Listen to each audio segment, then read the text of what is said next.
What's up, party people?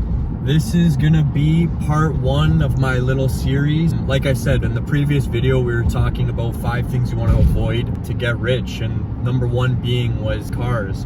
Now, I'm no hypocrite.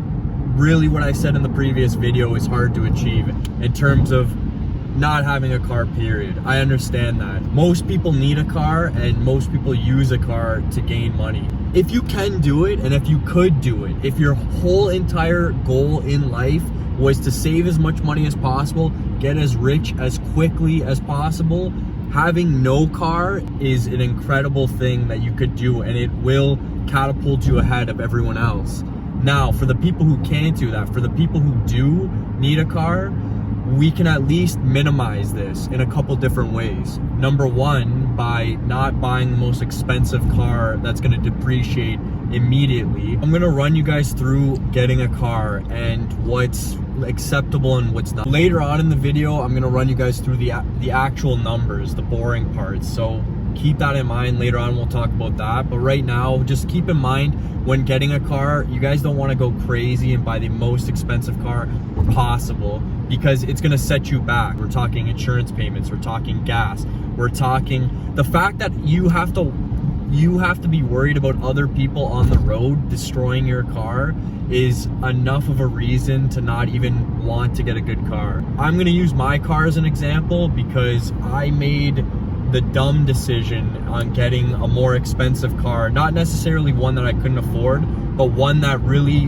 didn't align with my goals and push me to that next level that I wanted to get to. 2 years ago, I bought this car, and about a year ago, basically, was when COVID hit. So imagine that. I'm sitting here on a car that's going down in value while I don't even get to drive it. It's incredible. It's really a really good decision. Now let's think about why we want to get rich in general, guys. Let's be real here. A big majority of reason to be rich, first of all, it's freedom. Now second, it's probably girls. We probably want to attract as many girls as possible. It's more impressive to have $1 million in the bank than to be driving a cool car with 0 money in the bank. I'm telling you, believe me, by having a cool car, you're not gonna get any more girls than you would have got regularly. So if that's your main motivator for buying a car, don't do it, okay? I didn't believe it. I don't think even you're gonna believe it, because if someone would have told me 2 years ago that it wasn't gonna help me get girls, I probably wouldn't have believed them. I still am hoping it's gonna get me girls, but it hasn't happened. Let's not do it, okay? So now I'm gonna run you through the numbers and a couple other things you wanna keep in mind. While we're looking at a car, we want the couple of main things we wanna look at. A car that doesn't depreciate every single year. That means it's gonna hold its value. When you buy a car in a couple years, hopefully it's semi around the same price you got it for. Number two is reliability. Having a car and then having it break down is another thing entirely, because when a car breaks down and when it starts to get crazy, that's when the expenses start to get really ridiculous. You want to look for low insurance. You want to look for good gas. That's another thing that you don't think of right away that's going to smoke you in the long run, because you're constantly getting gas. You're constantly getting oil changes, this and that. So if you have a car that takes premium, for instance, like this, it's $60 a week I pay. I know a lot of people who pay $20 a week in gas. That alone is huge. It'll crush you. Like I said, guys, we're gonna go into the laboratory. We're gonna crunch some numbers, and I'm gonna show you guys how to at least minimize your spending on a car so we can put that money to other things and bring ourselves wealth. All right, guys, and here we go. Welcome to the lab, people. We're gonna go through the numbers now. Bro, I can't fucking get the spin. I'm gonna use my car as an example because it's a bad example. It's a good example for you, bad example for me. So what I need you guys to do is you guys need to look at the own car that you have or what you're gonna get and model it off of this. And if you can get under these numbers, you're doing very good. My car, I bought it for $40,000. Off the bat, I put $20,000 down. $20,000, guys. Think about that really quick. $20,000, you guys could have put that towards a house okay, that would have appreciated in value. You can make money that way. If I give you guys $20,000, you guys can make a business. If I give you guys $20,000 and you put into the stock market, basically what I'm trying to say is that $20,000, I might as well throw it out the window, okay? You guys need to think of a car as what it is. It's something that takes you from point A to point B.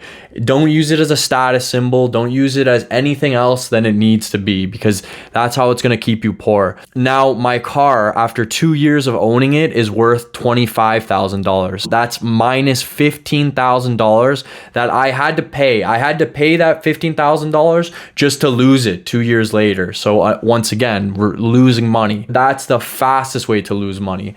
So now we're going to get into the money that I have to pay just constantly. So my car payment, it's $379 per month. So 12 months, that equals $4,548. I have to pay that every month. I have a 4-year plan, so I have to pay this for 4 years until obviously I have the car paid off, which totals $40,000, a little bit more than that. Then the next two payments that I'm going to go through, these are payments whether you have your car paid off or you don't. So this is just money you're throwing out the window to be able to drive the car that you had already bought. Insurance, I pay $190 a month times 12, $2,280. Now this insurance is low, guys. One reason being is because I pay it for the entire year. You guys can make a deal with your insurance company. They'll lower your payment if you pay it all in one big lump sum. A lot of people can't do that. I don't expect you guys to do that, but that's money that you're going to have to put no matter what. Not to mention, guys, if you guys get any sort of tickets, any accident, whatever, that's going to go up. And most of the people I know have some sort of ticket, have some sort of accident. So that insurance price, guys, like, is just, it's a very good price. Not to mention, if you guys get like a lesser car or something, you guys should be able to, let's try to get around that range. Now, gas, I pay $60 a week. So 60 times 52, because that's how many weeks there are in a year, is $3,120. So totaling that, guys, I pay $5,400 just to be able to drive my car, period. Just for that. Now, accounting for the depreciation, I've lost $15,000 off the principal, off what my car was worth at the beginning. Plus I pay $5,000, $400 every year just to drive my car. And then my car payment, which you guys can say, yeah, like I need to be paying that anyways, but that's $4,500 again in a year. So basically I'm paying 10 grand a year plus the money I've lost, which is about 7 grand a year I'm losing. So it equals about $17,000 a year that I'm losing just to have a car. So obviously, if I gave you guys $17,000 a year, that's a big chunk of money that you guys could use for anything. And like I said, guys, it's not about the money you earn, it's about the money you save. I could be saving right now, had I not had a car, about $17,000 a year. So you guys can easily see why that's like a huge thing we want to look out for. All right, guys, thank you for watching. I try to keep this super simple. I try to keep it as simple as possible just so you guys can follow along really easily.